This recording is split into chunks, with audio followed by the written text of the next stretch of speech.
Selamat pagi. Kita ketemu lagi di dalam lanjutan pelatihan bagi Pokja Provinsi, Kabupaten Kota, dan PFI untuk implementasi SSK, pemutakhiran SSK di tahun 2020 ini.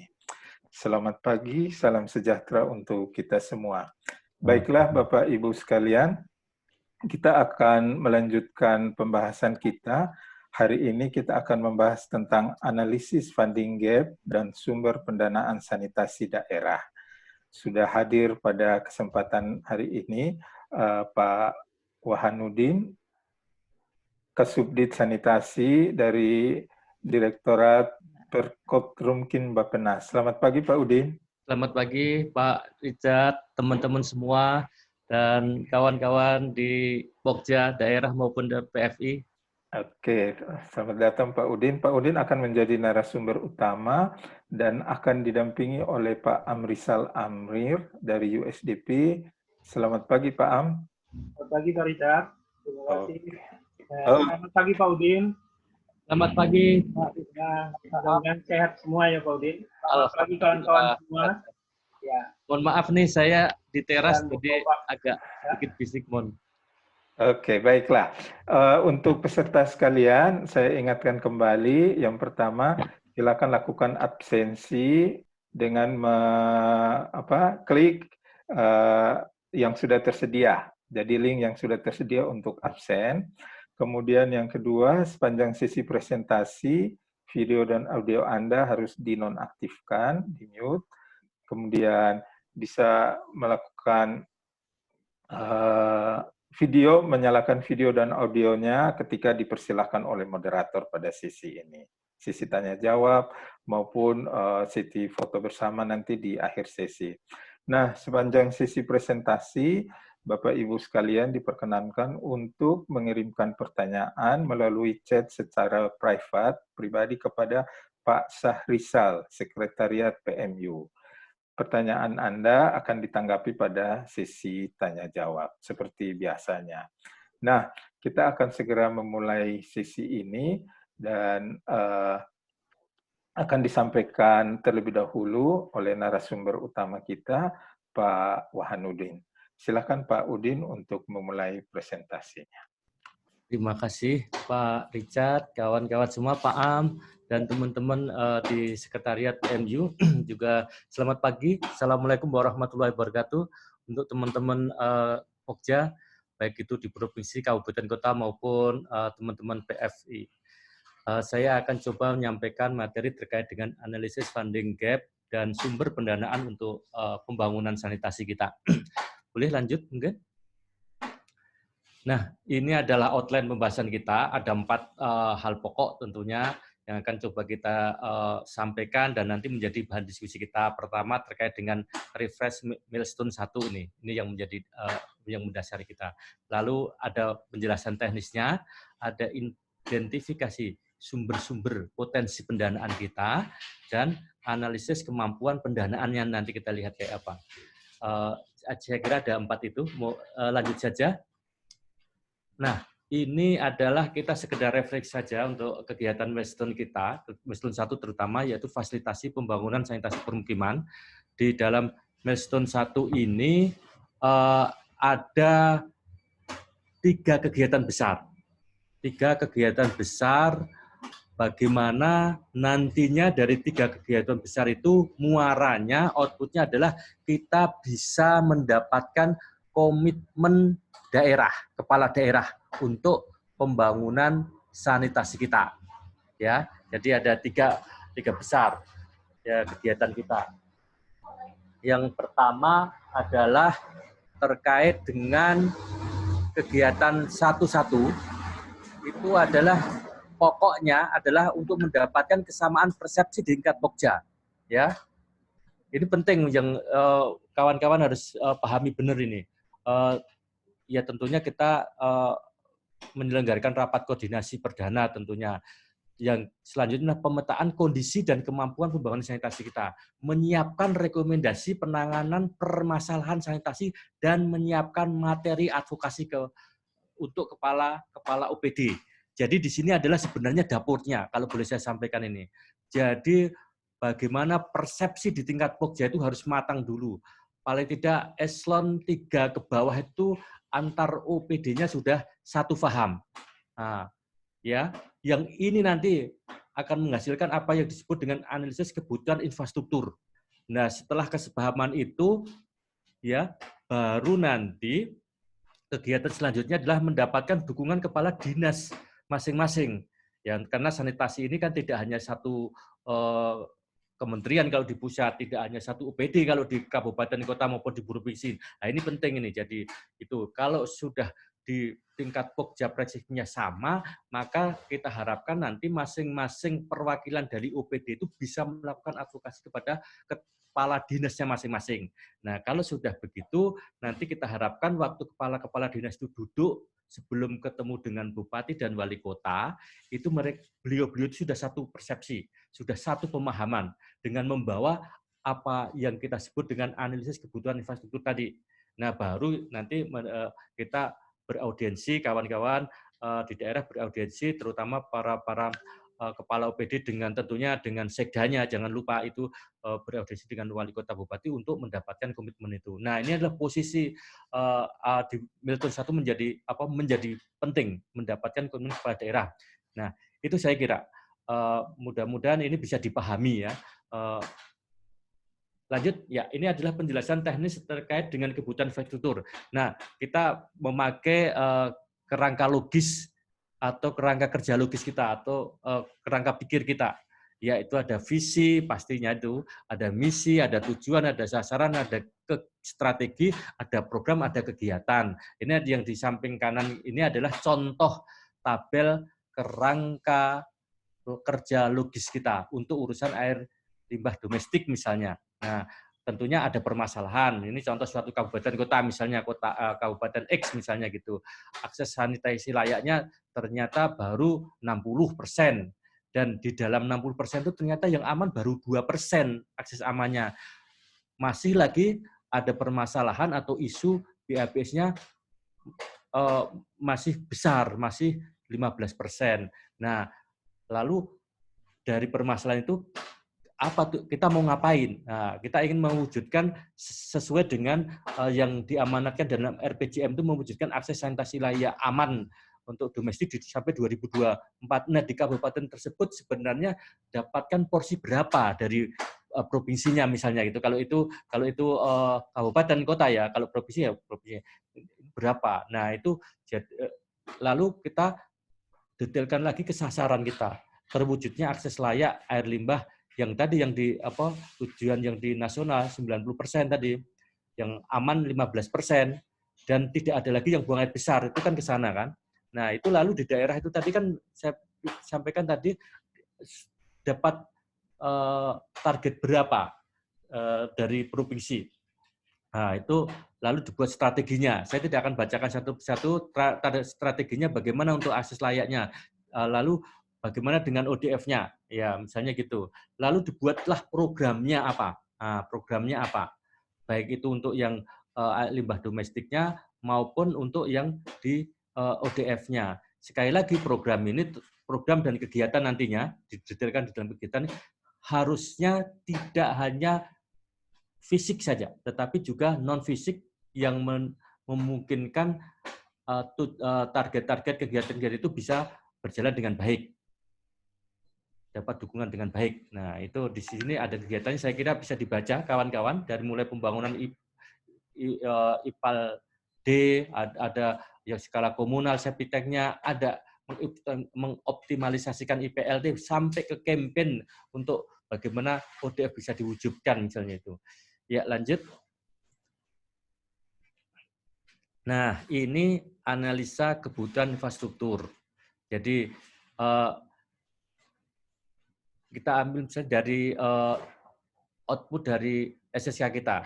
Kan di sana ada, tadi saya sampaikan ada target, ada kebutuhan infrastruktur untuk akses air limbahnya untuk 90% kalau di nasional, kalau di kabupaten kota berapa targetnya. Lalu kebutuhan untuk layanan, meningkatkan layanan. Kalau tadi kan meningkatkan akses yang ke bawah dan meningkatkan layanan. Jadi saya ingin sampaikan bahwa komponen kebutuhan total pendanaan sanitasi selama 5 tahun setiap kabupaten kota itu harus kita siapkan.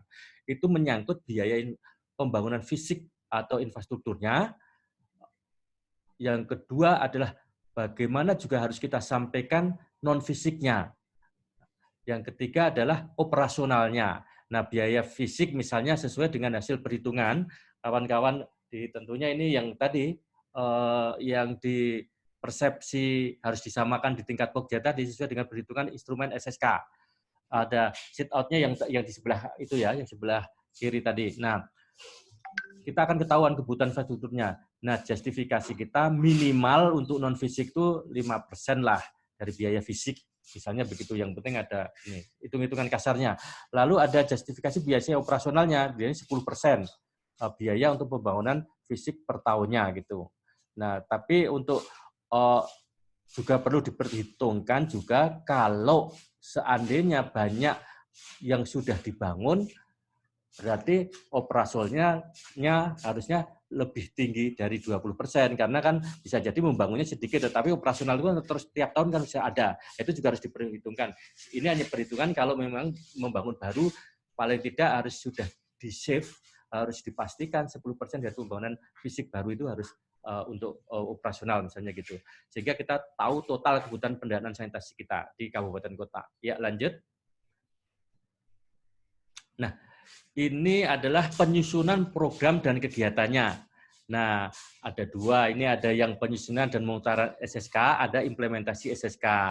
Nah, di dalam pemutakhiran SSK, penyusunan dan pemutahiran SSK, yang perlu diperhatikan oleh kawan-kawan adalah pastikan bahwa program dan kegiatan dapat menjawab permasalahan dan sasaran sesuai dengan kerangka kerja logis kita tadi. Pastikan bahwa kegiatan terdiri dari advokasi, pemicuan, sosialisasi, edukasi, dan macam-macam. Ya, itu yang non fisiknya tadi, menyiapkan kelembagaan, menyiapkan regulasi, termasuk infrastrukturnya itu jangan lupa harus ada studi, investigasi, desain, land acquisition, konstruksi, operasional, dan maintenance-nya itu harus disiapkan benar. Pastikan lokasi sesuai dengan kebutuhan, atau kita ngacu ke lokasi prioritas lah. Lalu yang tidak kalah penting adalah estimasi outcome-nya untuk air limbah dan sampah, misalnya berapa sih penduduk yang akan dilayani atau yang akan terlayani, perhitungan kemampuan APBD-nya kayak apa untuk dalam mengidentifikasi funding gap ini. Lalu indikasi sumber pendanaan untuk menutup funding gap tersebut, skenario-nya kayak apa. Saya ingatkan sekali lagi kawan-kawan, optimalkan pendanaan dari APBD. Karena sesungguhnya sanitasi ini adalah urusan wajib dasarnya kabupaten kota. Sehingga investor utama seharusnya idealnya adalah kabupaten kota. Kalau tidak bisa investor utama, paling tidak kegiatan-kegiatan yang menjadi yang harus didanai oleh daerah, terutama untuk operational maintenance dan macam-macamnya itu pastikan dari APBD. Nah, ada referensinya nanti untuk yang penyusunan pemutahiran SSK itu ada itu buku saku pendanaan yang sudah kita distribusikan, kita susun di 2018 dan macam-macam, ada Kemendagri dan macam-macamnya itu. Silahkan nanti kawan-kawan bisa pelajari. Lalu yang kedua adalah terkait dengan implementasi SSK. Nah, itu yang perlu diperhatikan adalah review program dan kegiatan SSK mengacu sekali lagi kepada kerangka kerja logis kita. Lalu review kelengkapan kegiatan terdiri dari, ya tentunya sama, ada advokasi, ada sosialisasi, ada edukasi, ya macam-macam di situ, termasuk triggering di situ, menyiapkan kelembagaannya, menyiapkan regulasinya. Untuk infrastruktur jangan lupa SIT-Latkom kita, studi, investigasi, lalu desain, lalu land acquisition, konstruksi, ya, ada operasional dan maintenance gitu misalnya untuk mendukung. Dan lalu pendetailan kegiatan untuk sub-sub kegiatan mengacu pada paket kebijakan tentunya yang tentunya akan diambil oleh pemerintah daerah. Lalu estimasi output dan outcome-nya untuk misalnya air limbah maupun sampahnya, volume sarana prasarana kayak apa, lalu penduduk yang akan dilayani kayak seberapa besar gitu. Lalu direview juga kemampuan APBD-nya tentunya, dan bagaimana kita juga harus bisa mengidentifikasi funding gap kita. Yang tidak kalah penting juga review potensi pendanaan untuk menutupi funding gap tadi. Karena kita menyadari betul bahwa meskipun urusan wajib daerah itu ya fiskalnya tidak semua nasibnya baik gitu, nasib di masing-masing kabupaten kota itu, sehingga itu perlu, sehingga nanti kalau sudah kita bisa melakukan apa yang disebut marketing funding gap kita bisa jual itu kekurangan ini, siapa yang kira-kira bisa membantu kita. Nah, referensinya ada di bawahnya, kawan-kawan, nanti bisa dilihat, dan itu sudah ada semua. Lanjut. Nah, ini contoh lampiran eksersis penyusunan program dan kegiatan kita. Ada worksheet-nya, instrumen metrik pembahasan program dan kegiatan, dan indikasi pendanaannya. Ada program kegiatan, dan itu banyak nanti kegiatan ada. Lalu ada yang kita ini juga di situ ada kemampuan APBD untuk kabupaten kota. Kemampuannya kayak apa? Lalu ada alokasi APBD-nya.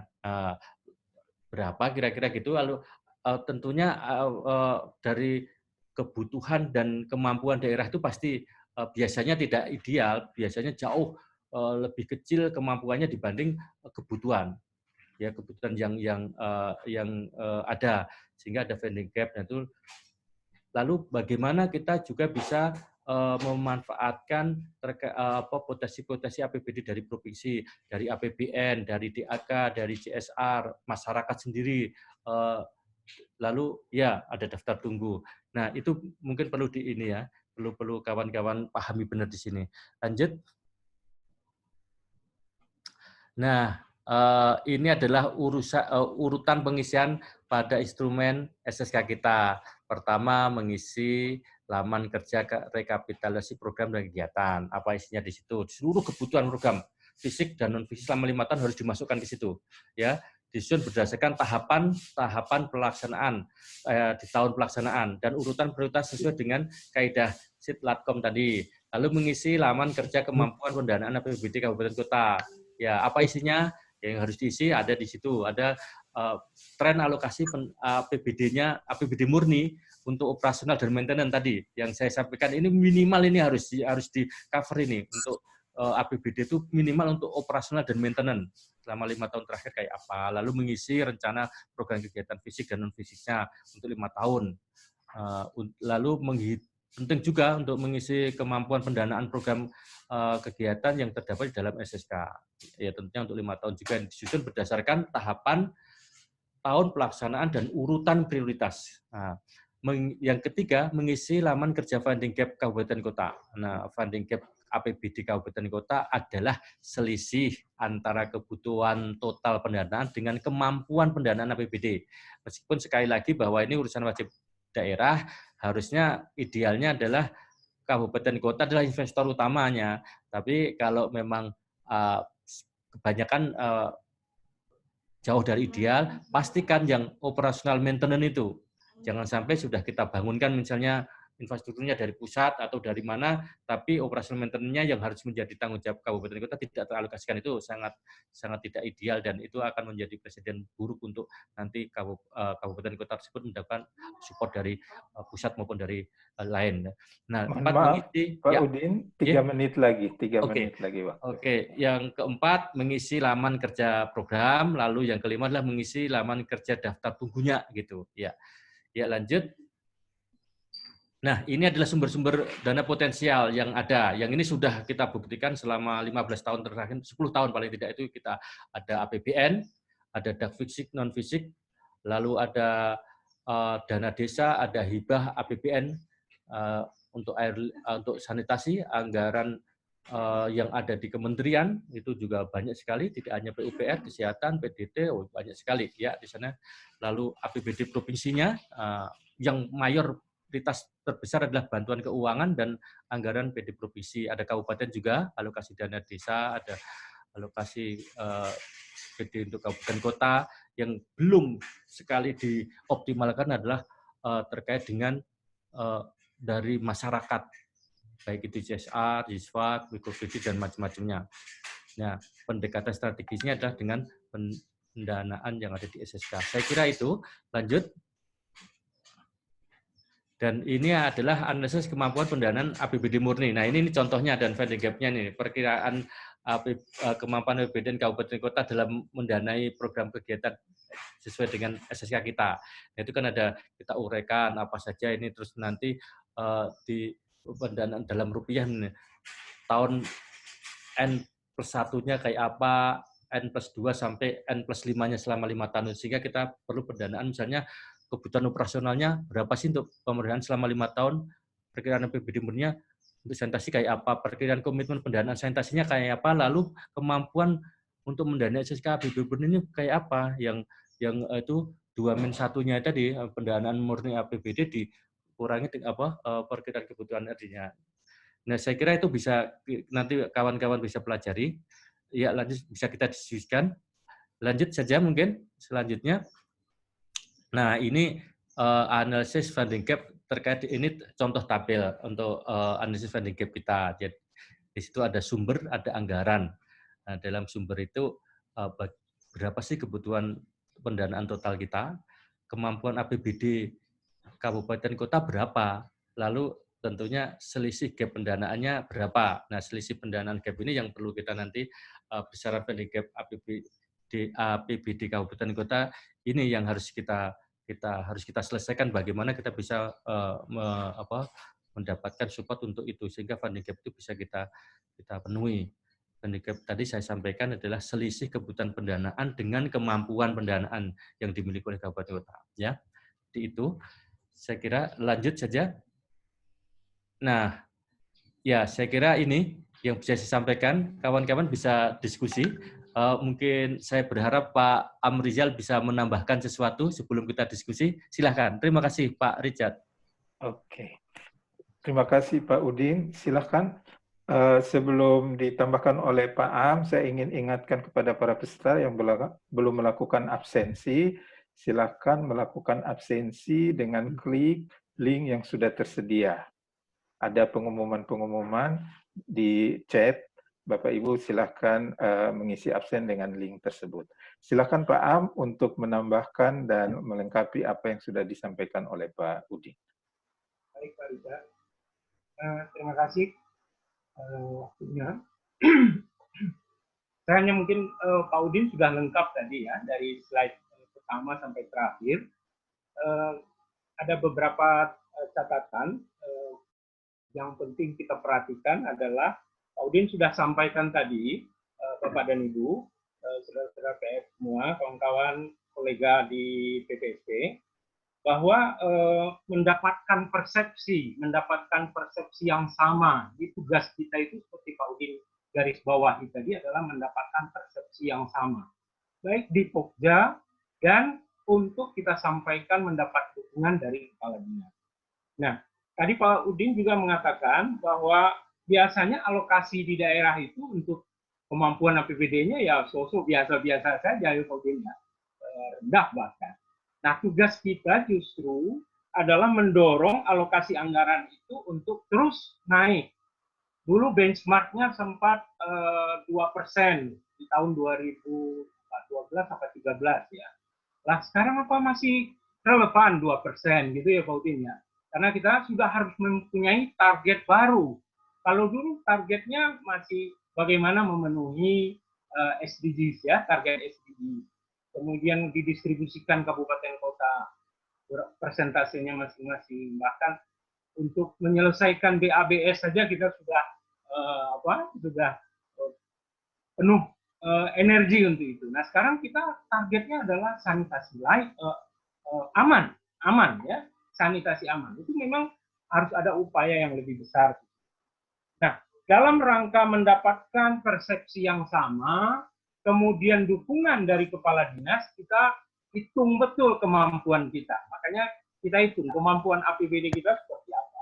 Dan bagaimana distribusi overhead and maintenance dan non-fisik bisa menjadi perhatian, tidak hanya fisik saja. Jadi inilah yang akan kita bahas bersama-sama dalam sesi ini. Pak Udin sudah sampaikan bahwa sesi funding dan sumber pendanaan adalah dalam rangka kita memastikan dapat persepsi yang sama, sehingga kita punya langkah yang sama untuk menyelesaikan solusi atas target pencapaian sanitasi aman. Nah, saya ingin menambahkan dengan sebuah tabel, silakan Mbak Katrin. Ini adalah kita sudah bahas secara dinamika menghitung, kemarin kita sudah diskusikan banyak, kita sudah berdiskusi tentang ada beberapa tool yang kita gunakan, tadi Pak Udin sudah sebutkan, bagaimana menghitung kebutuhan infrastruktur, kawan-kawan. Nah, sekarang semua itu kita sajikan dengan perhitungan-perhitungan bagaimana kebutuhan infrastruktur, kita sudah dapatkan angka-angka. Loh? Ya. Nah, dengan demikian, sekarang kita padukan setelah kita mendapatkan dan menghitung semua kebutuhan infrastruktur, kita padukan dengan kemampuan APBD di daerah kita masing-masing. Kebetulan ini yang kita ambil contoh adalah Kota Dumai. Ya. Perkiraan APBD murni setelah kita hitung adalah terdistribusi sebagai berikut. Agak ke atas sedikit, ya. Tahunnya supaya kelihatan, tahunnya ya. Nah, ya, 2019 sekian, 2020, 21 sampai 2023. Perkiraan belanja langsungnya sudah ada. Itu berdasarkan matrik sebelumnya, ya, kita gunakan. Kemudian perkiraan APBD murninya juga sudah. Itu sekitar totalnya 40 miliar lebih. Nah, sampai di sini kita sudah dapatkan kemampuan yang ada pada Kota Dumai, yang exercise-nya Kota Dumai. Lah 40 ini dalam 5 tahun, ya. Apakah kita cukup? Tentu kita lihat hasil hitungan kita tadi. Kita butuh berapa? Sampah perkotaan 41 miliar dari hitungan kita, ya, dari exercise Kota Dumai. Air limbah itu totalnya berapa? Ke bawah, ya. Dari hasil perhitungan itu kita butuh 16, ya. Kebutuhannya 58. Ya.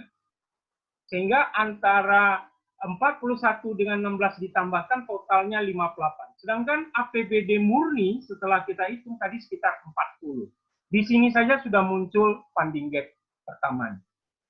Nah, ini yang kemarin ada beberapa peserta yang lupa memasukkan atau belum memasukkan. Itu kita sudah bahas teknis bagaimana menyelesaikannya, yaitu dijustifikasi biaya non-fisik, karena infrastruktur yang dibangun itu biasanya biaya non-fisiknya sekitar tadi sudah disebutkan adalah sekitar 5%. Sedangkan OM-nya adalah sekitar 10%. Ya. Jadi total dari kebutuhan semuanya sekitar 90 miliar dari angka ini. Nah, kita naik ke atas lagi, ya, naik ke atas lagi. Kebutuhan 90 miliar. Sedangkan kalau APBD murni setelah kita preteli dan kita teliti, hanya ada 40 miliar. Nah, bagaimana bisa komitmen muncul adalah kita memang lihatkan semua apa adanya kepada Pokja, dan dalam diskusi itu kita memang perlu menggali komitmen baru dari daerah kita. Karena dulu pada waktu daerah mau melamar menjadi peserta PPSP, kepala daerahnya punya surat pernyataan untuk komitmen investasi bagi daerahnya. Untuk itulah surat rekomendasi dan surat komitmen baik dari kepala daerah maupun DPRD-nya. Nah, inilah yang kita gali. Dari dulunya hanya rata-rata 2%, sekarang asumsi tahun lebih, kata Pak Udin. Bahkan sudah, kalau dimulai dari ISSDP, sudah lebih 14 tahun lebih. Masa masih 2%? Nah, inilah yang kita dorong, Pokja bersama-sama PF dan bersama-sama dengan Kepala Dinas, untuk terus naik secara progresif. Nah, kita ambil di sini angka tengahnya adalah sekitar 4%. Ya. 4%, jadi 4% ini didistribusikan tidak sama untuk setiap tahunnya. Jadi 5 tahun itu totalnya 4%. 4% itu setara dengan tingkat inflasi rata-rata atau tingkat moderat inflasi di Indonesia. Tetapi angka 4% masih bisa kita diskusikan kalau Pogja mengatakan, aduh itu terlalu besar, mungkin kita belum bisa lebih dari 2,1 lah, belum sampai 4 lah. Oke, berarti angka kesepakatan itulah yang kita cantumkan sebagai perkiraan ke depan, perkiraan komitmen pendanaan sanitasi di depan.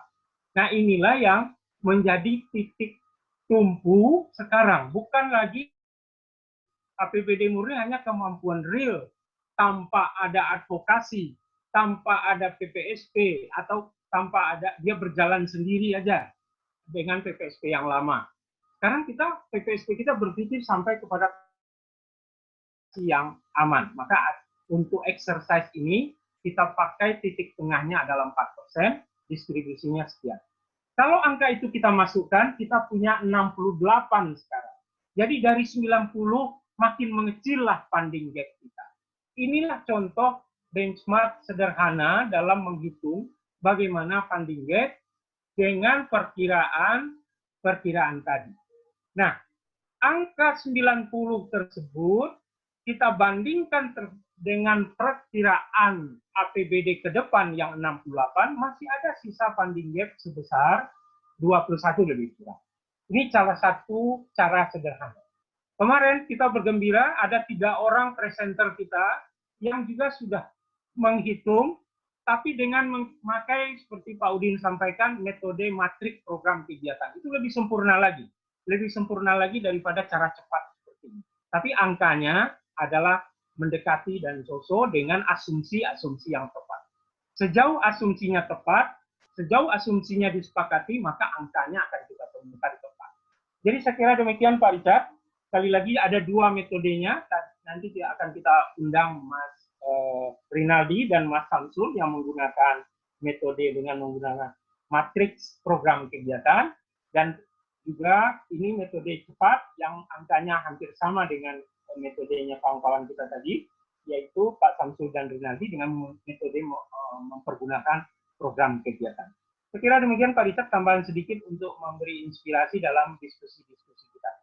Dan kita memang forum ini adalah diskusi kebijakan yang didukung oleh teknis. Untuk kawan-kawan kebijakan akan lebih banyak bertanya. Ya, saya kira begitu. Demikian Pak Udin, izin Pak Udin untuk Ya, makasih Pak Rizal, Mbak Am.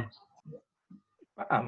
Oke, terima kasih Pak Am dan Pak Udin yang sudah menyampaikan banyak hal, baik secara konseptual maupun secara teknis untuk menjabarkan analisis funding gap tersebut.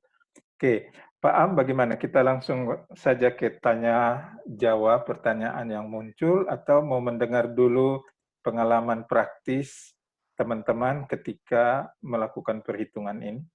Saya kira pengalaman kali di Pak Richard lebih kaya ya Pak Richard. Oke, baiklah. Jadi kita mengundang dulu Pak Samsul.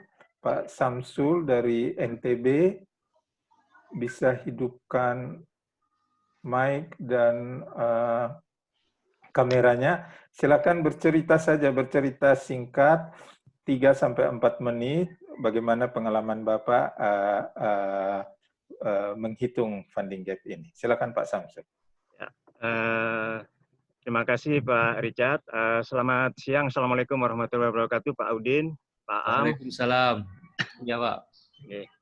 Jadi ini Pak, terkait dengan perhitungan funding gap ini, memang kemarin dasar kita adalah hasil dari instrumen SSK Kota Dumai. Cuma memang dari instrumen SSK tersebut yang perlu kami kritisi adalah di situ hanya menampilkan infrastruktur baru kebutuhan untuk menutup gap, tidak menampilkan infrastruktur existing. Padahal itu kan juga diperlukan nantinya untuk menghitung OM. Seperti Pak Udin tadi sampaikan bahwa yang lama juga harus kita perhitungkan OM-nya, karena itu tetap akan kita, cuma kemarin kita hitung dari infrastruktur baru. Terus dari instrumen yang ada itu kemarin kita coba, kalau di perhitungan saya kemarin belum mempergunakan program kegiatan, tetapi skenario yang istilahnya adalah ringkasan dari program kegiatan, tapi tidak dirinci. per item. Jadi misalnya untuk non teknis hanya saya perhitungkan masuk non teknis 5%. Dan UM langsung saya hitung 10% UM dari prasarana yang akan dibangun. Tetapi di situ sudah kita perhitungkan secara silatkom yang tadi disampaikan Pak Udin bahwa misalnya TPA itu tidak akan dibangun di tahun pertama karena dia butuh persiapan lahan dan lain sebagainya, sehingga TPA akan dibangun di tahun ketiga. Sehingga perhitungan OM juga tidak bisa dihitung kita langsung kali 5 tahun, Pak. Tapi mulai terbangunnya TPA itu dari tahun keempat sampai tahun kelima, itu baru kita perhitungkan OM-nya. Dari perhitungan-perhitungan itulah akhirnya muncul kebutuhan total anggaran pendanaan sanitasi.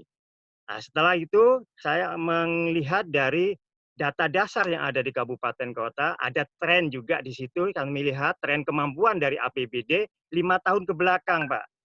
Nah, tren kemampuan 5 belakang itu kurang lebih rata-ratanya hanya 0,88%. Terus di situ juga ada perhitungan belanja APBD murni, perkiraan 5 tahun ke depan, dan juga ada komitmen 5 tahun ke depan. Dari belanja APBD dan komitmen itu kemarin kami coba menganalisa terhadap tren 5 tahun ke belakang. Menurut kami, menurut saya sendiri, itu komitmennya terlalu optimis. Sehingga kalau melihat optimis dari tren, akhirnya saya menggunakanlah APBD, perkiraan APBD murni. Karena di situ APBD untuk sanitasi. Karena di situ kurang lebih sudah ada peningkatan sampai dengan 2 kali daripada tren yang 5 tahun ke belakang. Terus setelah itu barulah kami hitung perkiraan untuk OP 5 tahun ke belakang dan OP 5 tahun ke depan. Selain itu juga kami perhitungkan tadi OP dikurangi belanja sanitasi murni dikurangi OP dengan juga antara komitmen tadi dikurangi OP.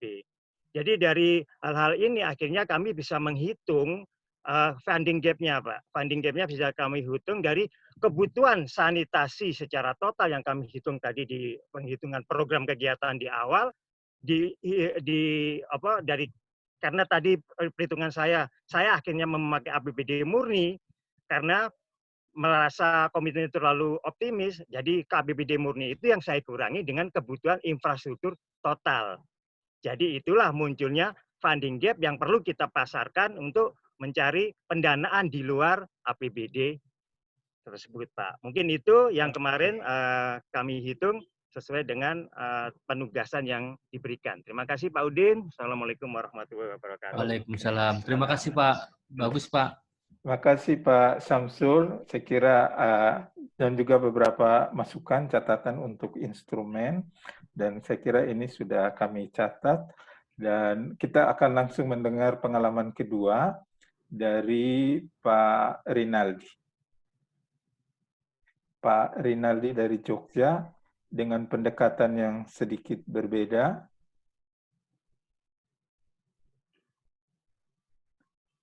Halo Pak Rinaldi.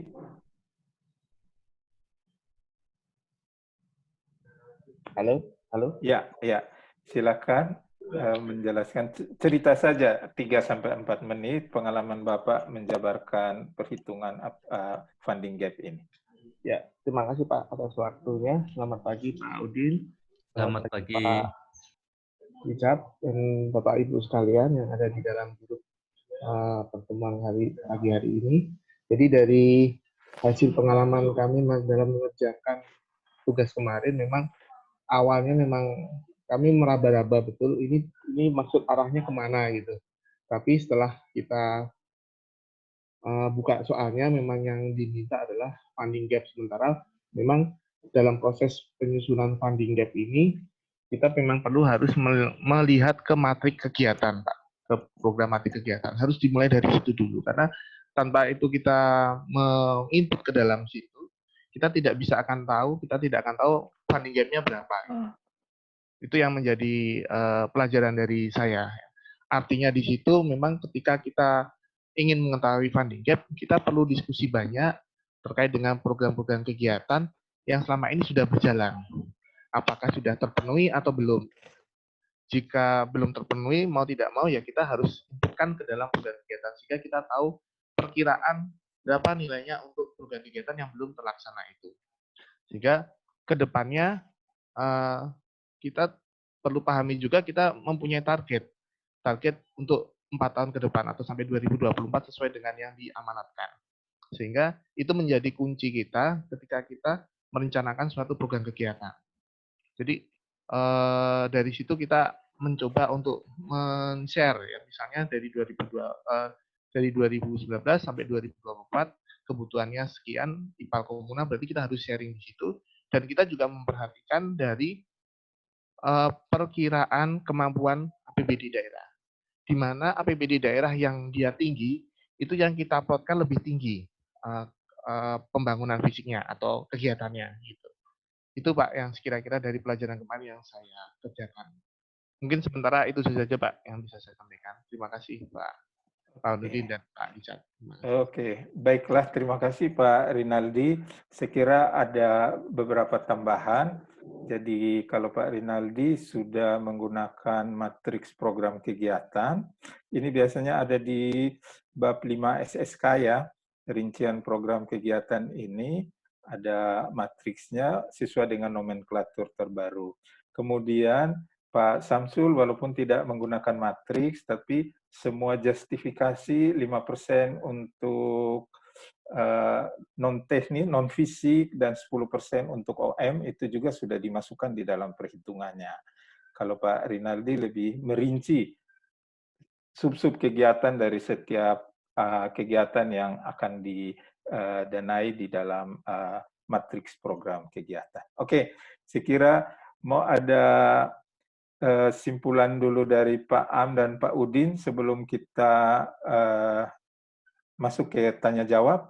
Silahkan Pak Udin atau Pak Am untuk memberikan tanggapannya.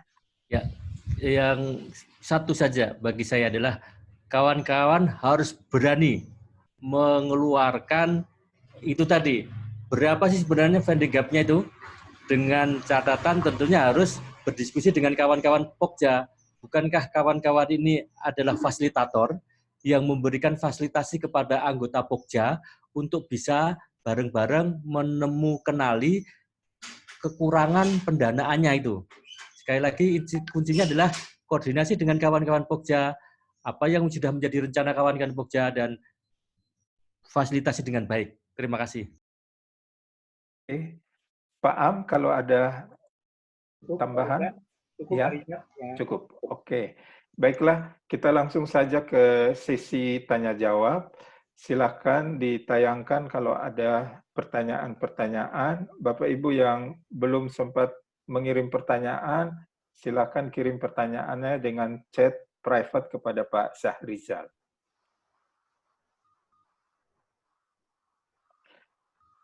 Oke. Baiklah, sudah ada beberapa pertanyaan. Jadi yang pertama ini dari Ibu Dede Afrianti, PF Rio. Pertanyaannya, apakah volume infrastruktur yang didapat dari instrumen harus dimasukkan semua dalam program kegiatan? Bagaimana jika jumlah volume kebutuhannya terlalu besar? Adakah standar yang diambil kira-kira berapa persen dari kebutuhan infrastruktur? Silakan Pak Udin bisa langsung menanggapinya.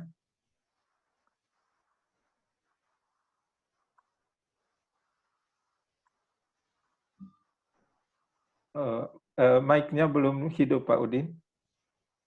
Ya, apakah volume infrastruktur yang didapat dari instrumen harus dimasukkan semua dalam program kegiatan? Bagaimana kalau kebutuhannya besar sekali? Ya, kalau memang infrastruktur itu dibutuhkan untuk mencapai target yang sudah ditetapkan, katakan kalau Kabupaten A itu ditargetkan dari provinsi sampai 5 tahun ke depan itu sekian persen, dan volume infrastruktur itu memang untuk ke sana ya harus dimasukkan. Jadi nggak usah ragu-ragu. Yang penting tadi harus kita ada kondisi existing kita kayak gini, lalu target kita harus segini, apa yang harus terbangun, apa yang harus terjadi sana, yaitu masukkan saja. Nanti baru kita rinci pembiayaannya berapa. Nggak usah takut dengan besarnya kebutuhan. Justru dengan itu, kalau sekiranya kecil, nanti orang juga, itu kecil, mungkin menjadi prioritas. Tetapi kalau memang, ini management of the problem-nya besar, dan ini memang berdampak besar, ya nggak usah takut. Sekali lagi saya hanya ingin sampaikan, tidak usah takut dengan besarnya kebutuhan itu, tapi memang itu adalah real yang dibutuhkan untuk mencapai target yang sudah disetting. Saya kira begitu.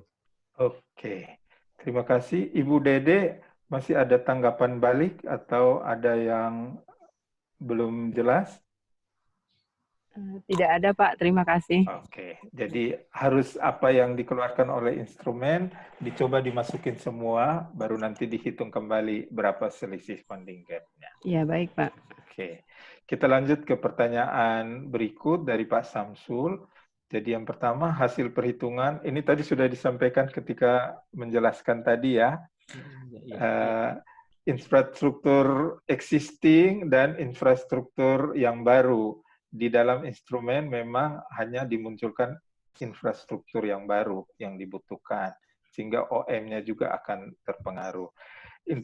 Yang kedua, internalisasi dan eksternalisasi program kegiatan yang dilaksanakan untuk pemasaran program kegiatan biasanya dilaksanakan di akhir tahun karena proses yang panjang dalam tahapan advokasi sehingga target anggaran tahun N tidak bisa diakomodir dalam sumber pendanaan yang ada. Oke. Silakan Pak Udin kalau mau menanggapinya. Biasanya memang lokakarya SSK itu di dalam pedoman disyaratkan pada bulan Agustus, September, pada ada yang biasanya baru terlaksana di bulan Oktober, November. Silakan Pak Udin untuk menanggapi. Ya, terima kasih. Jadi betul ini Pak Samsul. Jadi sekali lagi kalau infrastruktur yang kita bangun itu yang OM-nya itu adalah untuk menghitung OM itu adalah infrastruktur yang baru, memang bisa kita OM-nya itu 10% gitu. Tapi sekali lagi ada beberapa kabupaten kota yang sebenarnya infrastrukturnya sudah ada, dan itu kan tetap harus memerlukan karena ini hitungan kita kan 5 tahun ke depan, jadi tetap harus dimasukkan itu. Dan biasanya untuk yang tidak baru itu kita sudah punya pengalaman sebenarnya setahun itu OM-nya berapa kurang lebihnya gitu. Itu harusnya. Yang kedua, makin tua infrastruktur yang kita punyai harusnya OM-nya menjadi lebih besar. Ini bayangan saya. Kenapa? Karena ada beberapa yang harus maintenance. Mungkin operasionalnya bisa saja hanya kenaikannya sesuai dengan inflasi misalnya. Tetapi begitu ada perbaikan, di tahun 2 ke sana itu biasanya sudah ada perbaikan, itu juga harus diperhitungkan. Ya, jadi mungkin itu tambahan saja. Lalu yang internalisasi ya, yang kedua ini ya internalisasi eksternalisasi ya, karena dengan begitu ini bagian dari pemasaran kita untuk memasarkan program kita untuk bisa dapat dukungan dari pihak-pihak lain gitu ya, advokasi ini salah satunya. Nah, biasanya target anggaran tahun ke N tidak dapat diakomodir. Nah, ini sebenarnya dengan model kayak gini, makanya kebiasaan yang kita terlambat itu bisa kita antisipasi. Kalau kawan-kawan bisa mengidentifikasi ini lebih awal, saya kira kita juga bisa mengantisipasi untuk pengusulannya itu tidak terlambat, kira-kira begitu. Sekali lagi, ini selangkah lebih baik daripada kalau kita belum melakukan identifikasi terkait dengan funding gap ini. Saya kira nggak masalah kalau belum terakomodir, ya kita jual kemana saja, tapi kalau enggak itu nanti tahun berikutnya harus kita usulkan kembali. Karena biasanya kawan-kawan kalau kita melihat beberapa proses baik itu di Rakortek ataupun kontrak ataupun di Musren Bank, itu kan juga sebenarnya akan lebih mudah bagi kawan-kawan daerah kalau memang ini sudah kita siapkan di awal-awal, sehingga kemungkinan itu tidak diakomodir itu akan kecil. Biasanya tidak diakomodir itu karena skala prioritasnya dari kepala daerah kalah dengan sektor ini. Tetapi kalau sektor jalan misalnya, tapi kalau kita bisa pastikan kita sudah lebih bagus, ya insya Allah itu akan menjadi menjadi poin tersendiri, poin positif untuk kita. Terima kasih. Oke, terima kasih Pak Udin. Pak Am, mungkin ada tambahan? Ya, terima kasih Pak Rizal. Betul ini Pak Samsul. Namun kita juga mesti pertimbangkan kalau waktunya mepet. Ini kan menyangkut tahun N-nya ya Pak Richard ya, tahun sudah di ujung. Yeah. Tetapi program kegiatan kita kan tidak semua yang besar-besar Pak Richard, Pak Samsul dan Pak Udin. Ada kegiatan misalnya di daerah kita itu yang masih BABS itu masih tinggi. Kita masih bisa gunakan sisa waktu yang ada meskipun di tahun N Pak Samsul ya, saya kira Pak Samsul paham itu, untuk menggunakan yang kecil-kecil itu dulu. Memang untuk infrastruktur kita N+1 atau mungkin juga di N+2 sesuai kaidah Silatkom ya Pak Richard. Kan Silatkom studi dulu, investigasi, itu kan butuh waktu seperti Pak Samsul sampaikan. Tapi bagaimana penyadaran masyarakat terhadap pola hidup bersih dan sehat di daerah kawasan merah, daerah kawasan berisiko tinggi yang memang di situ GBS-nya tinggi, kan penyadaran masyarakat bisa jalan dulu 1, 2 kelurahan, 3 kelurahan, dan itu masuk di dalam program non teknis di program kegiatan fisik kita kan yang terkait dengan fisik kita. Jadi Bapak dan Ibu, tetap ada peluang meskipun sudah di Agustus atau September baru dapat komitmen itu, tapi yang kecil-kecil bisa dimajukan dulu. Dan itu bisa biasanya dengan koordinasi sesama Pokja, kita bisa dengan kesehatan, bisa dengan pemberdayaan masyarakat, yang kebetulan programnya sama, kita bisa gabungkan, atau kebetulan bersamaan dengan waktu yang bisa didempetkan, katakanlah, dicangkokkan. Jadi tetap ada peluang, saya kira begitu. Jangan terpaku untuk semua harus mulai start di garis pertama tahun depan, enggak dong. Menurut saya begitu dari pengalaman 14 tahun kita di daerah ya. Gitu Pak Richard. Oke, terima kasih Pak Am. Saya kira cukup jelas ya Pak Samsul ya.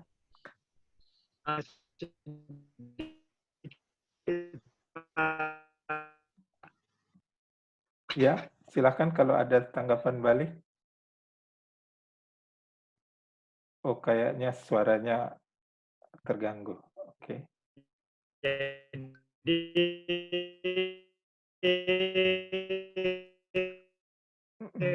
Kami nanti kita pada saat kita, halo?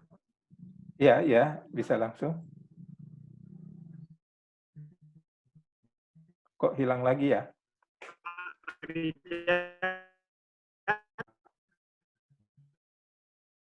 Halo? Iya. Ya. Makasih, Pak. Halo. Iya, halo. Lanjut saja, halo. Pak. Bisa dengar, Pak? Iya, putus-putus ya. Tapi ya. Terima kasih, Pak. Jadi maksud kami di tahun ke-N pada saat kita membuat skenario model layanan uji skala terbatas itu kan mungkin kita tidak sempurna untuk skenario lengkap multi aspek itu, Pak. Seperti tadi dikatakan Pak Am, mungkin kita ambil beberapa yang bisa diakomodir seperti mungkin pemicuan atau mungkin yang skala-skala kecil. Tapi mungkin regulasi kelembagaan itu kan butuh tahapan yang panjang untuk multi aspek, Pak. Ya, Oke, ya, saya kira memang begitu. Jadi ketika mau uji coba layanan skala terbatas, bisa menggunakan existing anggaran dan program yang sedang berjalan tahun N. Oke. Baik, kita lanjut saja ke pertanyaan berikutnya. Silakan Pak Koko untuk pertanyaan berikutnya.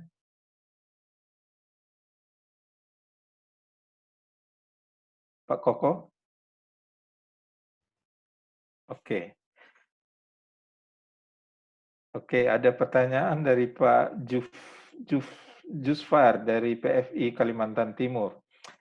Pengalaman kita dengan 2 periode SSK, indikasi program kegiatan jangka menengah yang disusun dalam SSK selalu menunjukkan gap yang besar. Malah cenderung tidak realistis dan kenyataannya implementasi di lapangan pun menunjukkan hal tidak terlalu menggembirakan.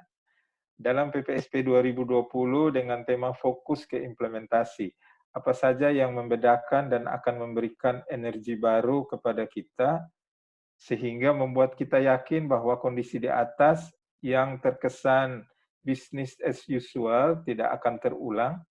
Mohon penjelasan. Mohon maaf kalau ada kata-kata yang kurang berkenan. Silakan Pak Udi mungkin tanggapi dulu.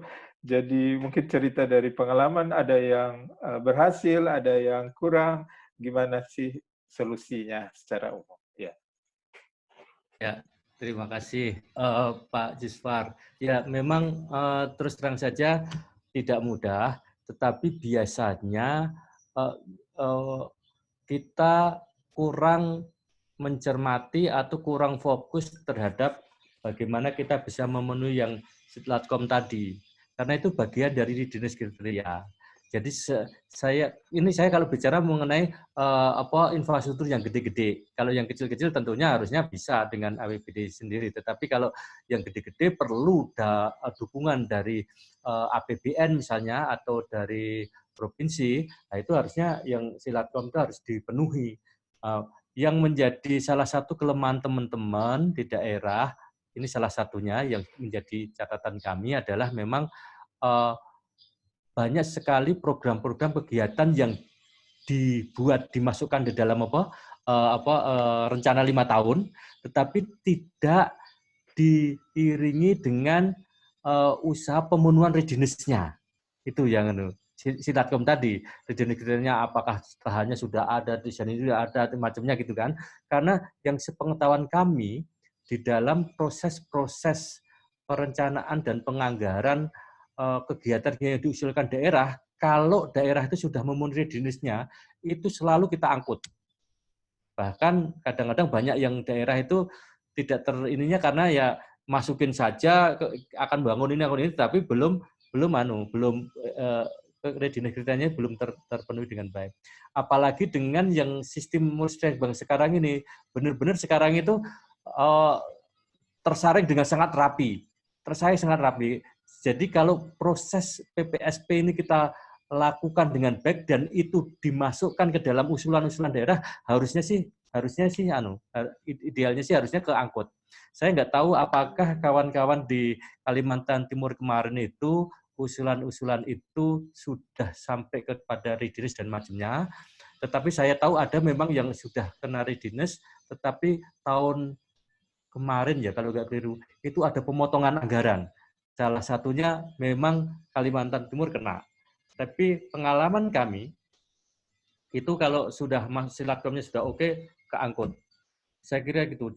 Sekali lagi tidak usah khawatir dengan atau POBI kayaknya nggak realistis. Ya sudah, ajukan terus kalau memang itu targetnya yang ditargetkan, yang dibebankan harus sekian capaian aksesnya, sekian yang layak, sekian yang aman, ya harus ada infrastruktur ini, harus ada kegiatan ini, ada non fisiknya ini, siapkan saja. Satu lagi usaha kita adalah advokasinya. Sekali lagi, kuncinya ada di advokasi. Kalau sudah hitung-hitungannya sudah oke, sudah ini advokasi. Bagaimana kita meyakinkan atasan kita untuk itu dibawa untuk ini dibawa di sana. Karena pengalaman kami kemarin ke Kalimantan Tengah kemarin itu. Kan dari sekian kegiatan itu untuk sanitasinya ada satu TPA gitu kan.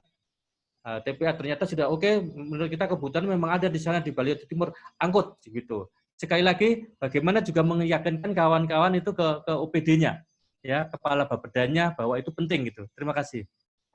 Oke, terima kasih Pak Udin. Jadi intinya pengawalan ya, pengawalan dalam setiap proses penganggaran dan perencanaan, kemudian kawal terus di dalam Musrembang, Rakortek, Lokakarya SSK sampai kepada Musrenbangnas, sehingga semua upaya itu dengan memperhatikan melengkapi readiness kriteria yang disyaratkan oleh kementerian lembaga. Kalau itu program-program proyek-proyek besar dari pusat. Ada tanggapan balik mungkin Pak Yusfar? Silakan nyalakan video dan mic-nya.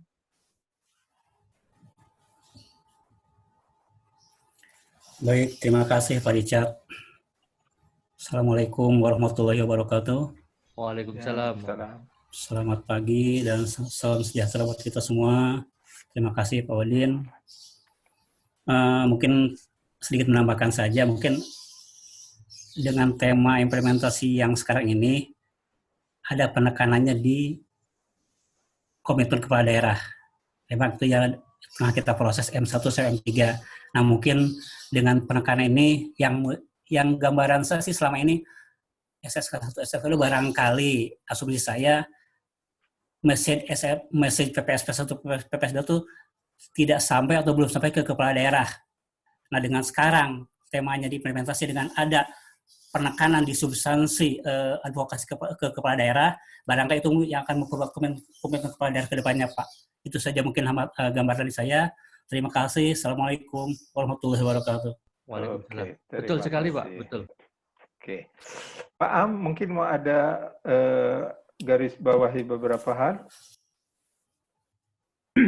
Menambahkan dari Pak Udin. Ya, silakan.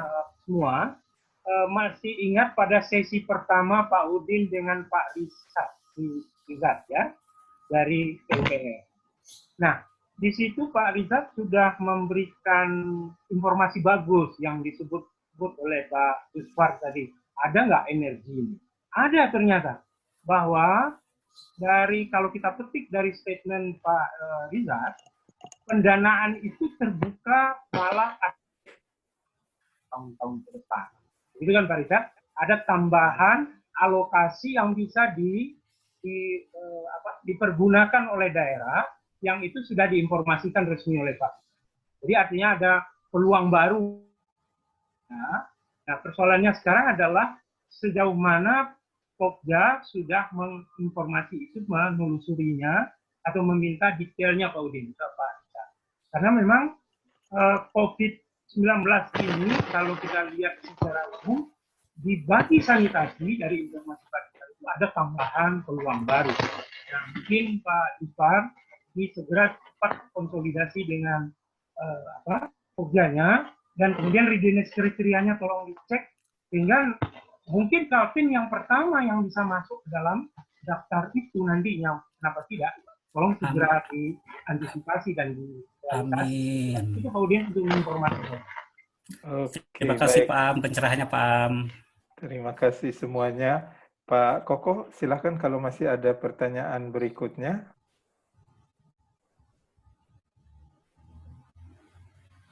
Oke, dari Ibu Herni, Pokja Provinsi Jawa Barat.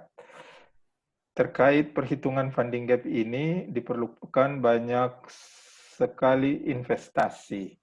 Tapi Permendagri 33 tahun 2010 tentang pedoman pengelolaan sampah malah dicabut, sehingga peluang investasi sangat terbatas. Adakah peraturan lain sebagai pengganti atau ada strategi lain? Mohon penjelasan. Kemudian yang berikutnya, kebijakan yang terlalu cepat diambil oleh pemerintah pusat untuk sektor persampahan, dalam hal ini KLHK, dalam target Jakstranasnya, tanpa diimbangi kebijakan pendanaan yang mendukung. Mohon penjelasan. Mungkin Pak Udin bisa menanggapi ini dulu. Ya. Dari Pokja, Jawa Barat. Ya. Jawa Barat, Ibu Herni. Ya, terima kasih, Bu. Saya yang terkait 33/2010 itu mengenai apa ya? Tentang pedoman pengelolaan sampah. Oh, dari Dagri ya. Oke, saya mungkin nanti kawan-kawan mungkin bisa membantu untuk bisa memberikan penjelasan. Tapi terkait dengan kebijakan yang terlalu cepat diambil oleh pemerintah pusat untuk sektor persampahan, dalam hal ini kawan-kawan di KWLHK terkait dengan target Jaksana, gimana ini untuk karena tidak diambil. Nah, jadi gini kawan-kawan nggak usah terlalu risau. Jaktranas memang itu disusun waktu memang target-target SDGs ataupun RPJM kita belum jadi masih artinya masih RPJM 5 periode yang lalu. Nah, sekarang ini ada RPJM kita yang baru di mana di situ indikator capaian kita, target kita sudah kita linkkan dengan target global dengan dengan SDG. Nah, saya kira kawan-kawan coba fokus ke sana dulu ya. Kalau itu bisa kita lakukan, maka Jaktranasnya mudah-mudahan bisa keikut. Tapi memang saya lihat di target Jaktranas itu sangat besar sekali, 70 dan 30 pengurangan. Sementara sekarang ini data kita tuh di pengurangan tuh kurang lebih kita tuh baru 1,5%. Jadi sehingga kita coba realis saja, dan ada beberapa memang yang menurunkan nomenklatur pemahaman terkait dengan pengurangannya itu yang belum begitu sama persepsinya antara kawan-kawan di pusat ini. Kalau kawan-kawan KLHK itu yang namanya pengurangan itu ada di rumah tangga, sementara kita pengurangan itu ya bisa komunitas juga bisa gitu. Nah, Bapak Ibu, memang saya melihat di Jaktranas ataupun Jaktrada yang disusun oleh kawan-kawan itu hampir seluruh daerah itu sama. Targetnya 30-70 atau 70, tetangani yang 30 pengurangan. Dari Sabang sampai Merauke. Padahal sekali lagi ini saya yang sekian kali mohon maaf kalau sekiranya tidak sama pemahamannya. Padahal harusnya setiap daerah permasalahan isu persampahan itu kan beda.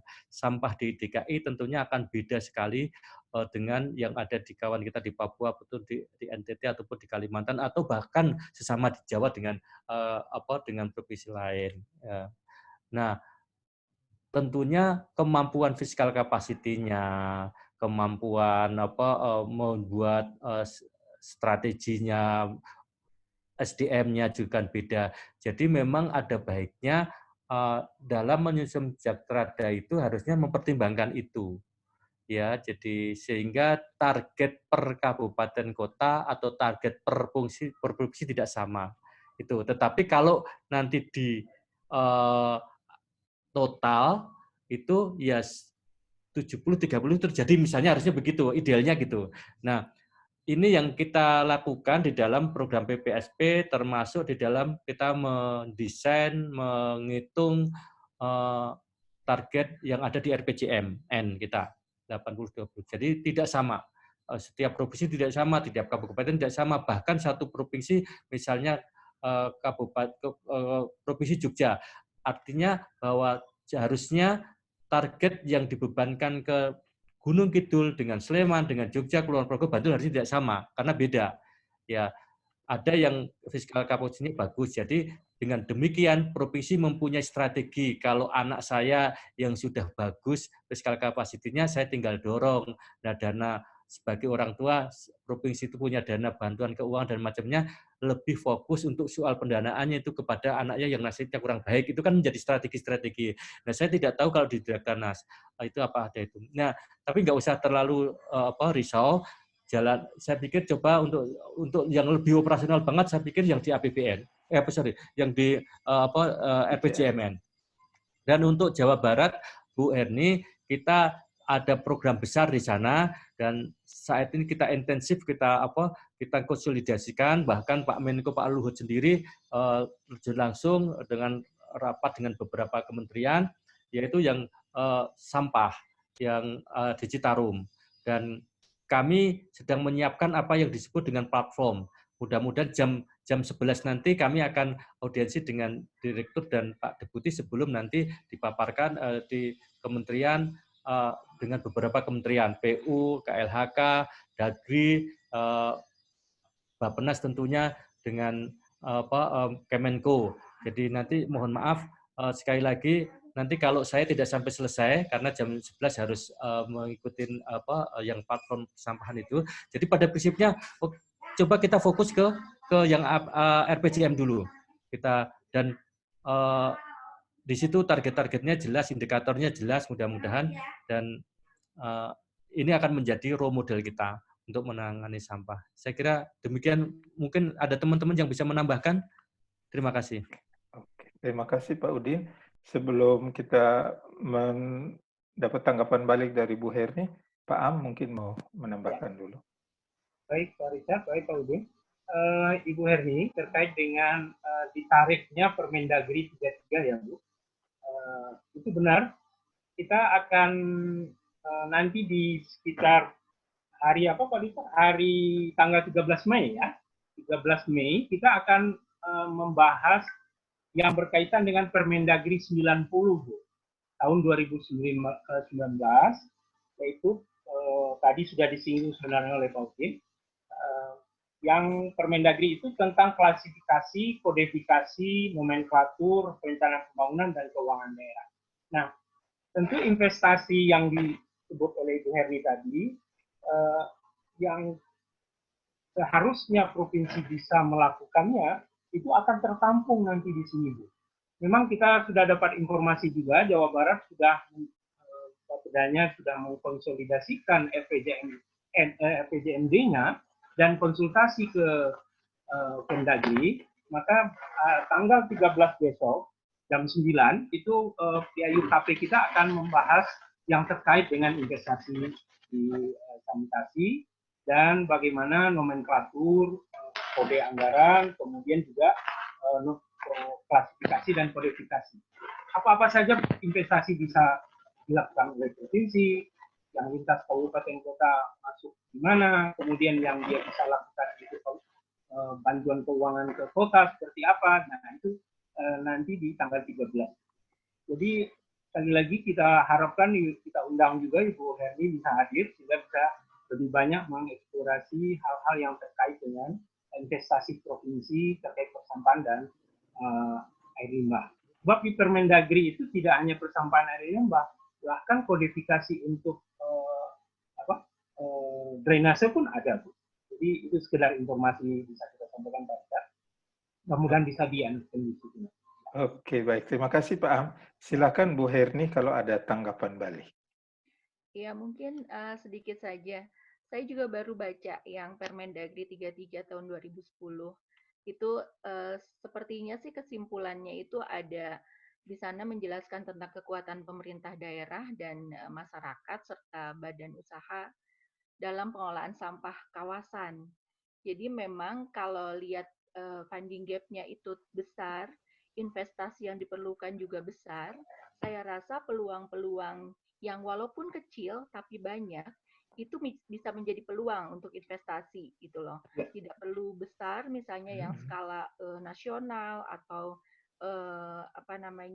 provinsi, kabupaten, kota, tapi juga yang skala-skala kecil di kawasan. Contohnya bank sampah misalnya seperti itu. Jadi memang di dalam Permendagri itu dijelaskan gitu. Jadi itu kan juga peluang untuk kita bisa mengelola sampah gitu ya, walaupun mungkin kecil-kecil tapi banyak gitu, dan ya insya Allah akan terasa gitu perbedaannya. Nah, kemudian juga kaitannya dengan ini kemampuan anggaran yang terbatas di pemerintah daerah. Jadi saya rasa kalau misalnya memahami bahwa harus ada minimal 5% misalnya ya untuk kebutuhan anggaran untuk sanitasi misalnya, seharusnya memang dilihat dari sisi kemampuan gitu, dan kemampuan anggaran di daerah itu ya trennya selama ini kecil untuk sanitasi, kemudian juga tidak prioritas. Mungkin itu sih yang ingin saya garis bawahi. Jadi memang rasanya perlu apakah ada kebijakan lain gitu, atau ada pengganti gitu dari Permendagri 33 ini. Demikian sih Pak, terima kasih. Oke, terima kasih Bu Herni. Jadi ini pengalaman terapan langsung ya, dan juga peluang-peluang dari ketentuan perundangan, peraturan yang ada. Pak Am mungkin sedikit menambahkan, apakah ada kaitannya dengan Permendagri 90, cantolannya yang terkait langsung dengan Permendagri 33 ini? Sepertinya tidak, Pak Rizal. Berbeda benar. Oke. Baiklah, mungkin begitu. Terima kasih Bu Herni untuk tanggapan dan berbagi pengalamannya. Silakan Pak Koko kalau silakan Bu Herni ya. Tadi yang menanggapi dari Pak Wahanudin, Pak Udin, berarti kita ngacunya ke RPJMN ya Pak ya?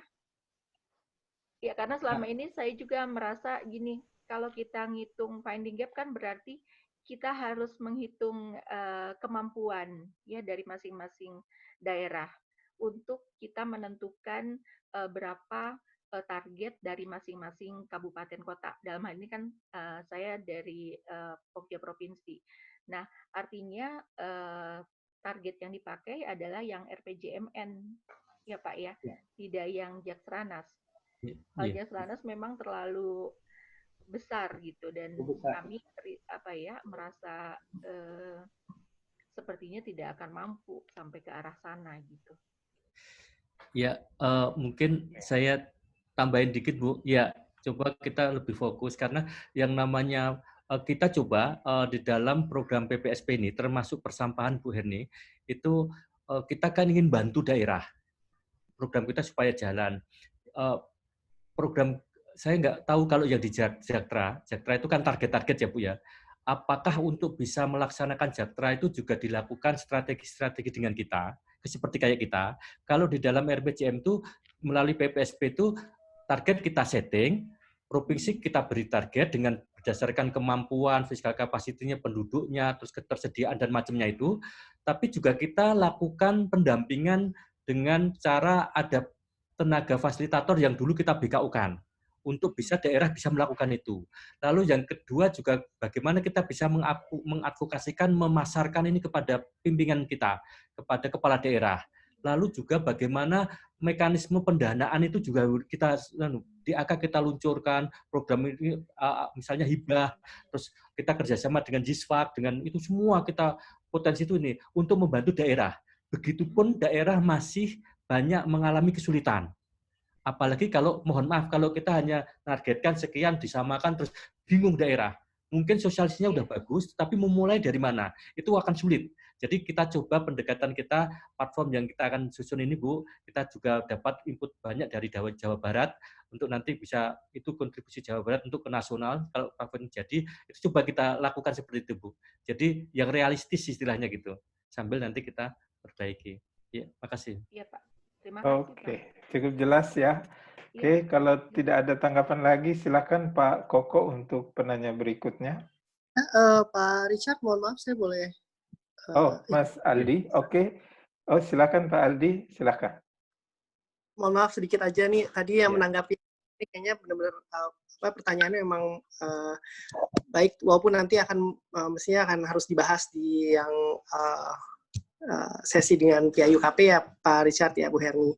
Tapi mau menanggapi saja, saya memang dulu pernah baca yang si Permendagri berapa Bu Herni, Permendagri yang 2010 itu ya Bu Herni ya? 33 2010.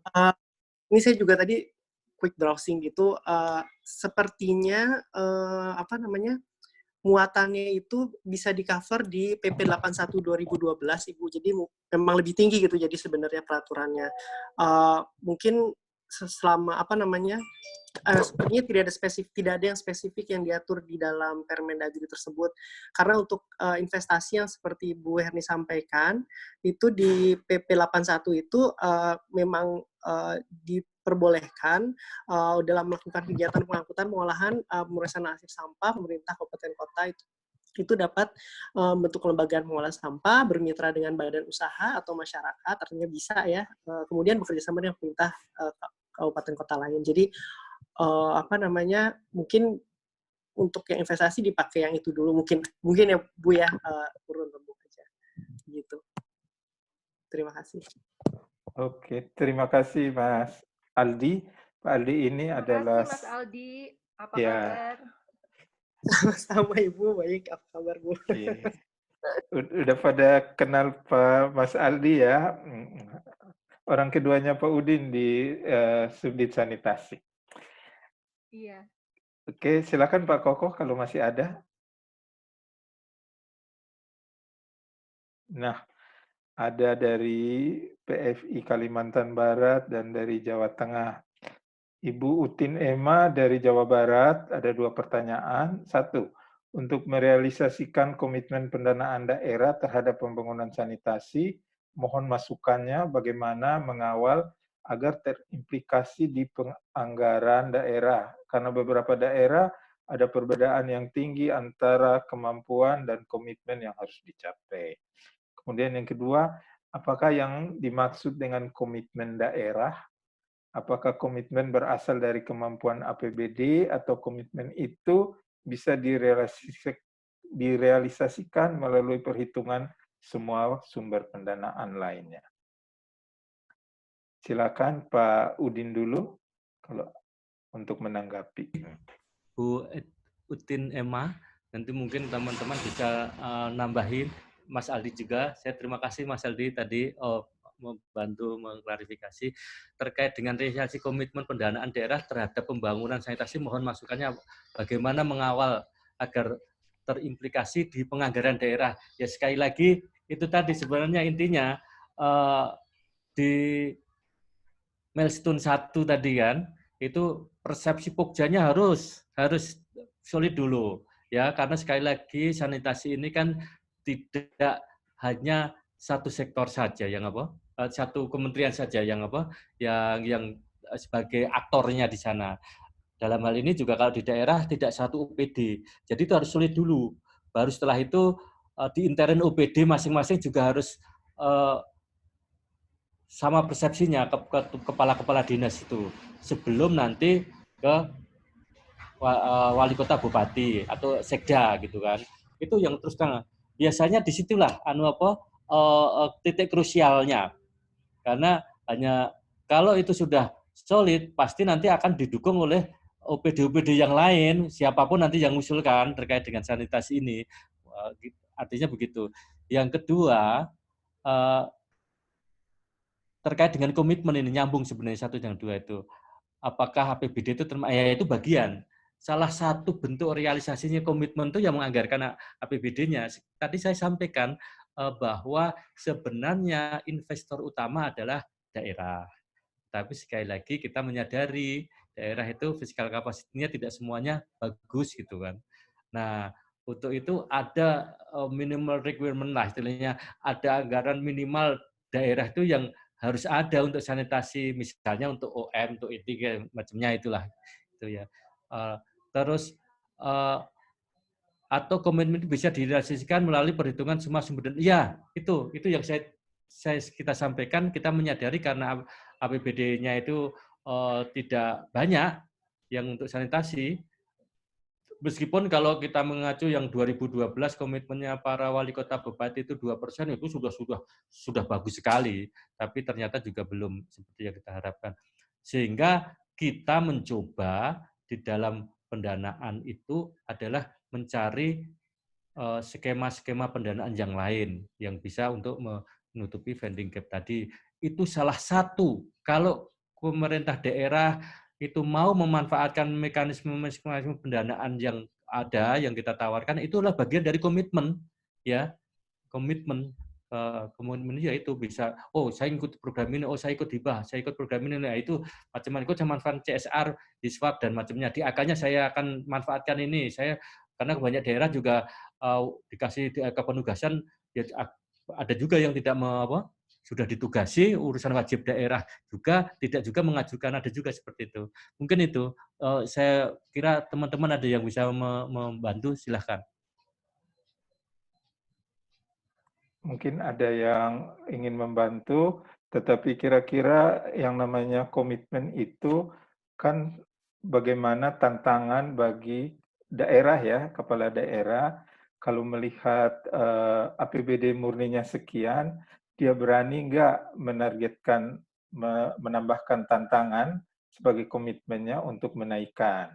Jadi berapa persen yang mau dinaikkan dari kemampuan APBD murninya dengan memperhitungkan tingkat inflasi, peluang-peluang yang mungkin, dan itu yang tadi sudah dijelaskan oleh Pak Amrizal tadi. Silakan Pak Am atau Pak Aldi kalau mau menambahkan, silakan. Pak Am? Terima kasih. Mas Aldi, oke, silakan. Enggak Pak, cukup Pak dari saya. Oke.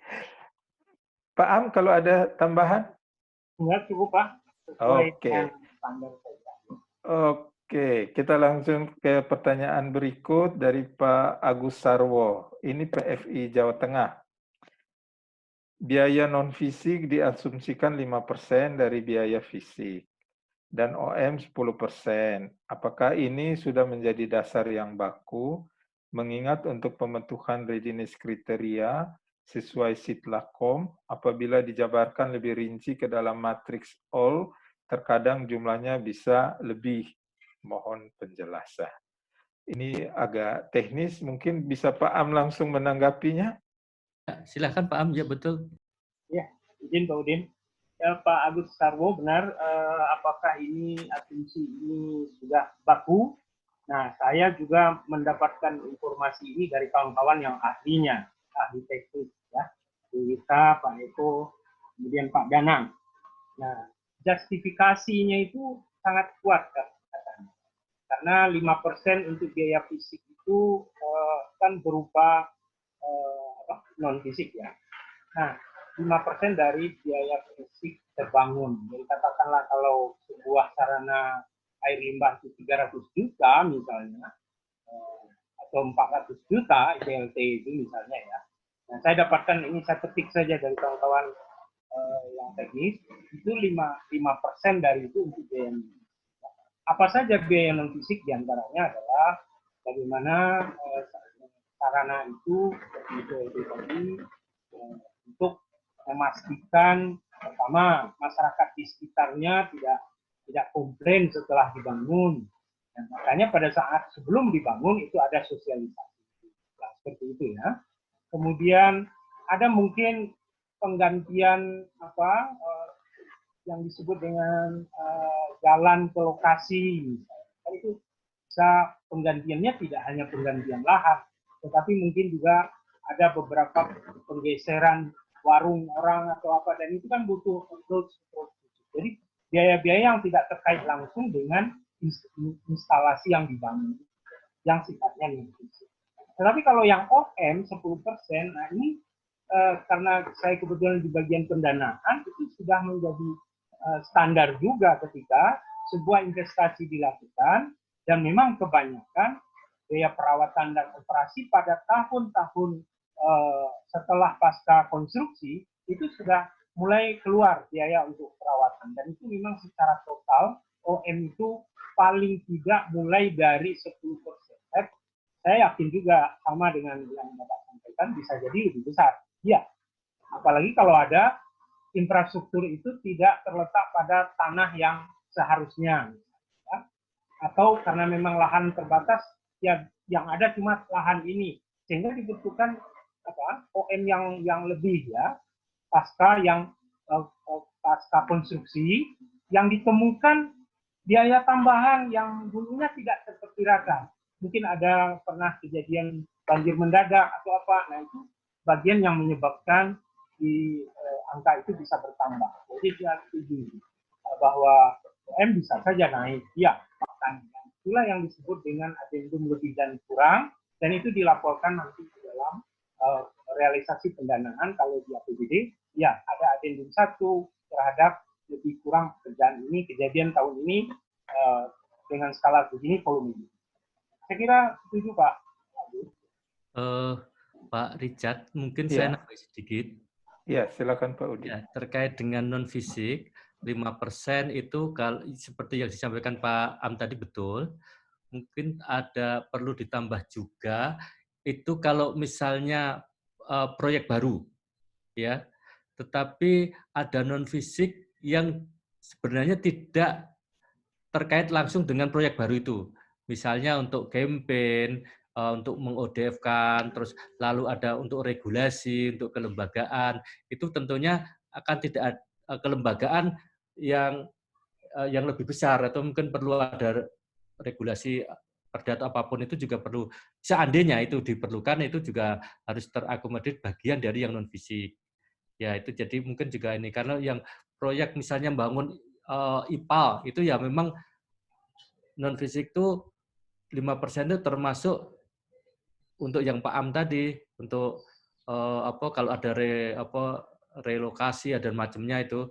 Nah, tapi di luar itu pemerintah daerah juga harus memperhitungkan kegiatan non-fisik untuk pemicuan, untuk regulasi, untuk kelembagaan dan lainnya, mungkin begitu.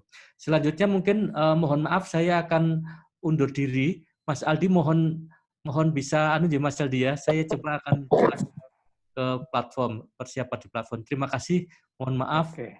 Saya akhiri. Assalamualaikum warahmatullahi wabarakatuh. Oke. Terima kasih Pak Udin.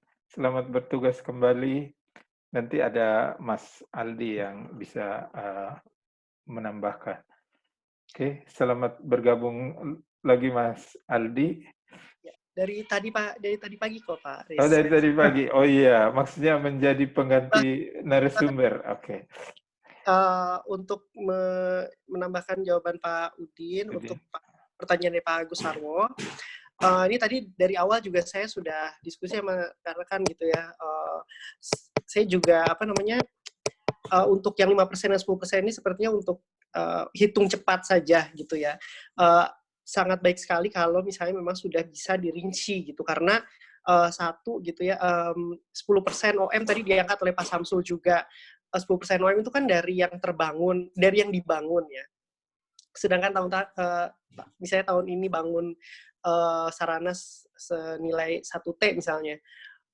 Tahun depan itu si sarana senilai 1T yang dibangun tahun ini, itu kan mesti ada OM-nya juga gitu. Jadi tidak bisa hanya dikali oleh 10% dari pembangunan tahun itu. Jadi memang itu salah satu alasan kenapa mesti harus dirinci gitu di matriks. Terus kemudian yang 5% juga ini kan kampanye ya. Kalau misalnya saya dulu kayaknya pernah dapat angka kalau misalnya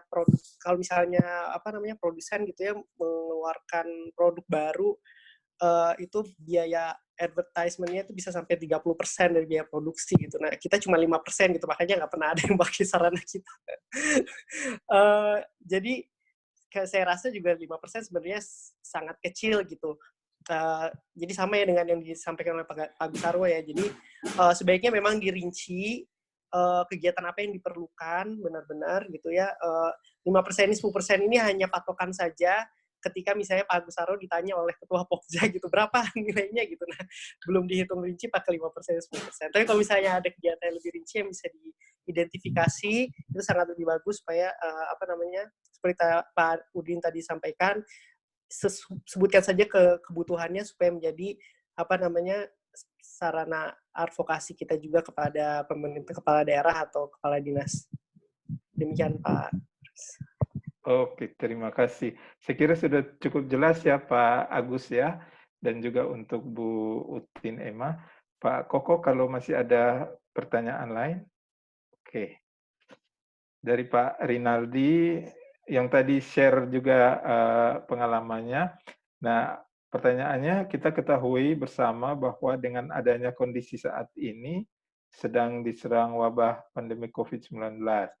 Banyak anggaran APBD dan APBN yang difokuskan dalam rangka penanggulangan COVID-19.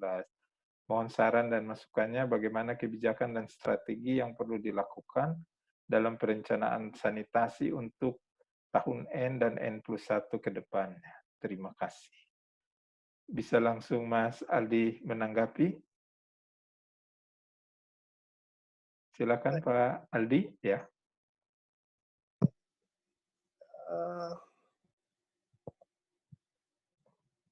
Iya, maaf. Iya, Ya. Benar sekali seperti halnya di APBN, ya disebutkan juga yang ada banyak pemotongan anggaran untuk boleh dilihatin lagi nggak tadi pertanyaan. Banyak yang dipotong. Jadi ini memang sudah sudah ranahnya Pokja banget gitu ya Pak Rinaldi. Bahkan kami pun udah benar-benar kewenangannya Pemda gitu. Jadi memang harus harus didiskusikan dengan Pokja. Itu secara normatif ya. Tapi kalau saran saya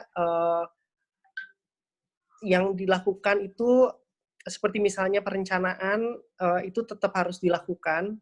Jadi kegiatan-kegiatan perencanaan itu mestinya harus tetap berlangsung karena satu itu untuk mempersiapkan ke depan ya, bila ada misalnya anggaran tambahan atau ada penyesuaian lagi, kita udah siap dengan perencanaannya, itu satu. Yang kedua, kegiatan perencanaan biasanya tidak memerlukan biaya yang sangat besar, jadi biasanya yang dipotong itu kan biasanya yang besar-besar nih, biasanya pembangunan,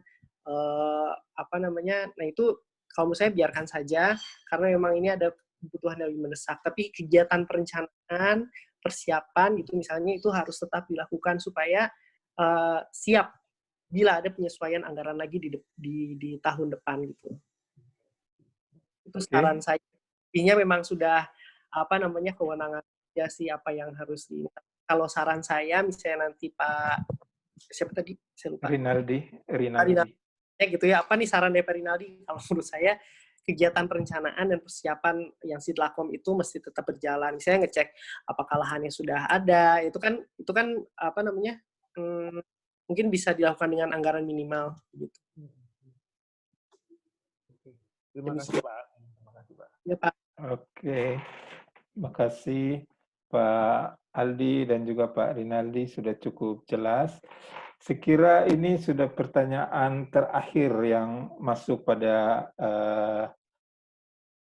hari ini dan masih ada lagi. Masih ada satu lagi yang dari Pak Agus Sarwa lagi. OM yang 10% apakah itu per tahun? Ataukah 10% itu selama 5 tahun? Ini akan berbeda karena biaya OM per tahun biasanya selalu naik. Saya kira kalau dari apa yang dijelaskan kemarin dan tadi oleh Pak Am, 10% itu per tahun. Jadi kalau dilihat dari total investasi 5 tahun, berarti 10%-nya itu harus ada setiap tahunnya. Mungkin silakan Pak Am bisa memberi penegasan terkait hal ini, Pak Am. Ya Pak. Oke Pak Richard, sama Pak Richard. Jadi lihat Excel yang tadi bisa di-share juga kali ya Pak Richard. Tapi teknis detailnya seperti Mas Aldi sudah arahkan tadi, kita rinci lagi. Saya juga memetik 5% itu dari kawan-kawan teknis. Mungkin akan lebih tepat nanti ditujukan ke Bu Wita atau Pak Danang ya. Karena itu saya terima selaku kolega saja. Tetapi di dalam aspek pendanaan itu sesuatu yang lazim. Namun tadi masukan Mas Aldi kan lebih progresif tuh. Kebutuhan yang 5% 10 tahun yang lalu dengan 5% 10 tahun sekarang kan bisa saja itemnya berbeda-beda dan jadi Pak Richard, saya kira kita tampung ini untuk bisa kita jawab secara lebih fix nanti di mana kawan-kawan teknis langsung akan memberikan mengkombinasikan apa yang disebut Mas Aldi, sarannya beliau tadi, ditambah dengan apa yang diharapkan oleh Pak Sarwo ya, supaya bisa menjadi lebih realistis. Ya. Saya kira begitu. Oke, terima kasih Pak Am. Saya kira sudah cukup jelas sehingga kita masih punya waktu sekitar 5-7 menit. Mohon Pak Am untuk kembali menyampaikan beberapa pengalaman praktis selama pendampingan USDP di beberapa daerah, beberapa cerita pengalaman daerah ketika mereka berhasil menutup funding gap dengan mendayagunakan sumber-sumber pendanaan yang tersedia. Silakan Pak Am. Silakan slide-nya, tolong dibantu slide-nya. Ya, Bapak dan Ibu yang saya hormati, ini adalah bagian dari cerita daerah yang sudah terjadi dan tentu hasil ini adalah hasil kawan-kawan di daerah, di mana konsolidasi dan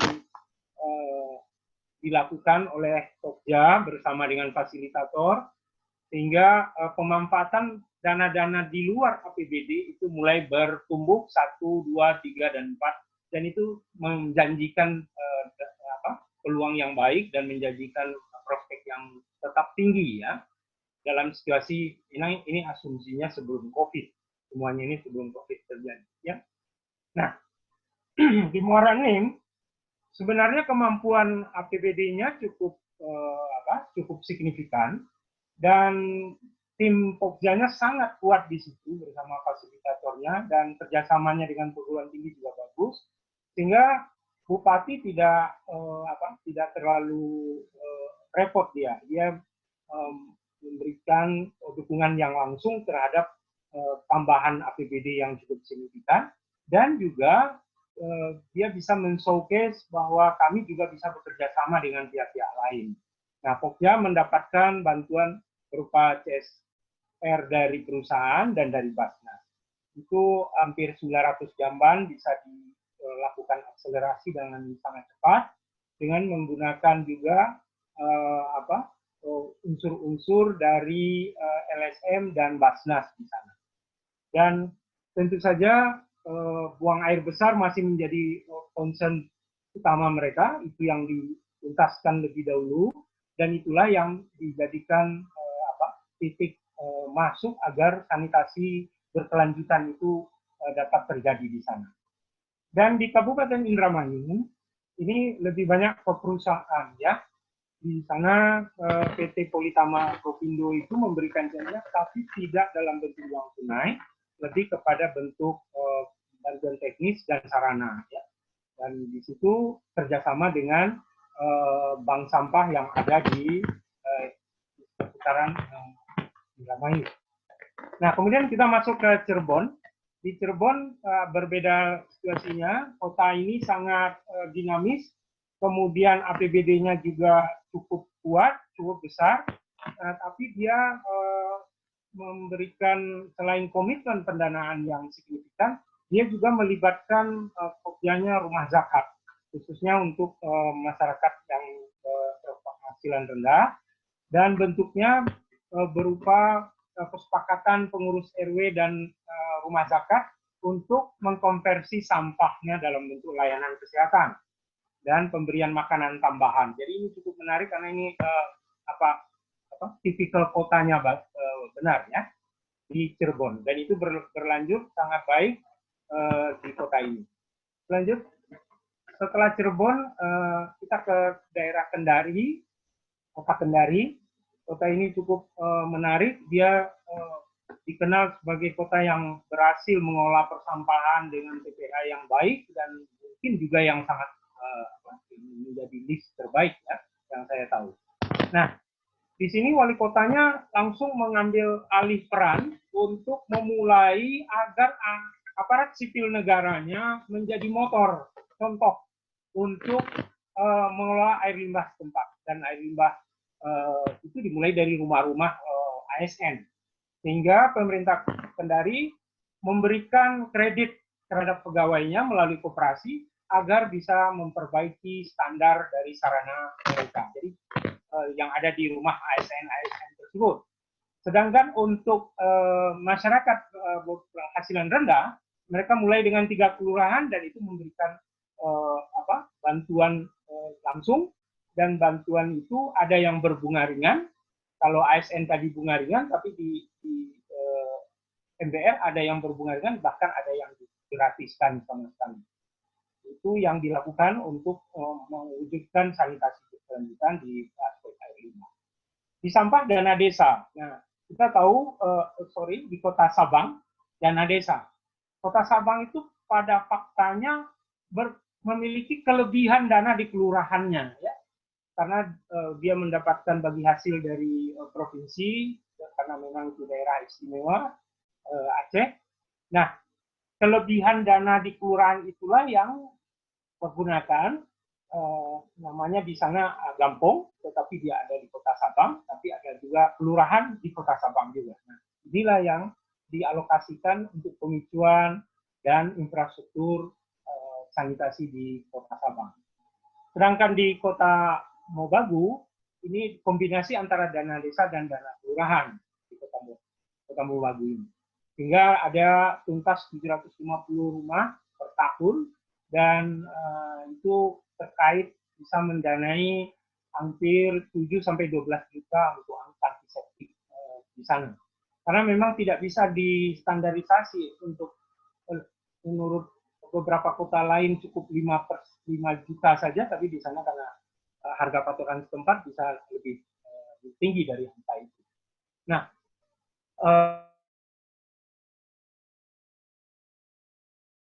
daya gunakan bantuan sosial, ya. Bantuan sosial untuk mencapai apa yang disebut dengan zero waste ya tahun 2023. Itu dimulai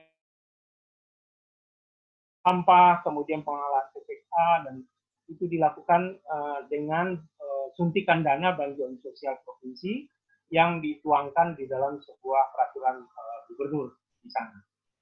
Sehingga lahirlah percepatan tambahan bank-bank sampah, tetapi juga TPA-nya juga berjalan dengan lebih baik dan lebih sesuai standarnya. Beberapa ringkasan sumber-sumber pendanaan alternatif, walaupun tadi dana bantuan sosial adalah dana pemerintah juga, advokasi pendanaan memang direspon oleh daerah cukup baik, dan kemudian ada contoh-contoh yang bisa kita jadikan bahan perbandingan untuk kita tetap yakin bahwa capaian akses kita sanitasi aman itu ke depan akan terwujud hendaknya. Amin. Demikian Pak Richard.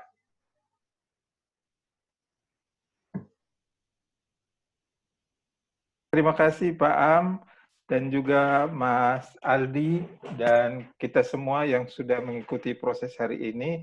Saya kira saya tidak perlu mengulangi lagi apa yang sudah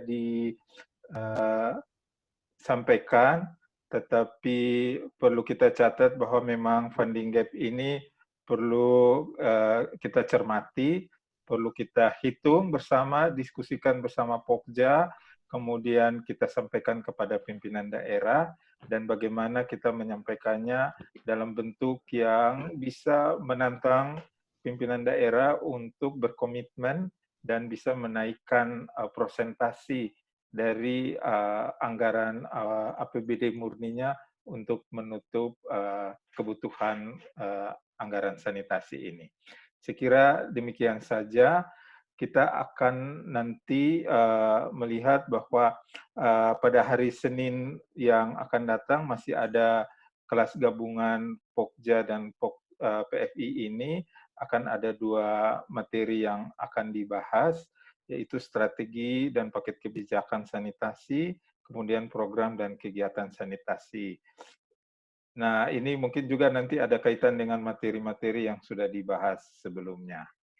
Silakan bisa melihat rekaman video ini di link yang tersedia, kemudian bahan tayangnya juga sudah ada di link yang tersedia.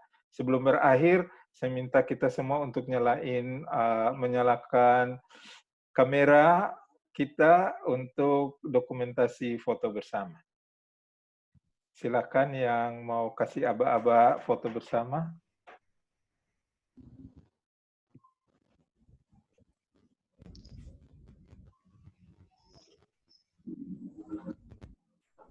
Ya Pak, saya hitung mundur ya. 3, 2, 1. Tahan dulu ya Pak, Bu agak lama. Sebentar. 1, 2.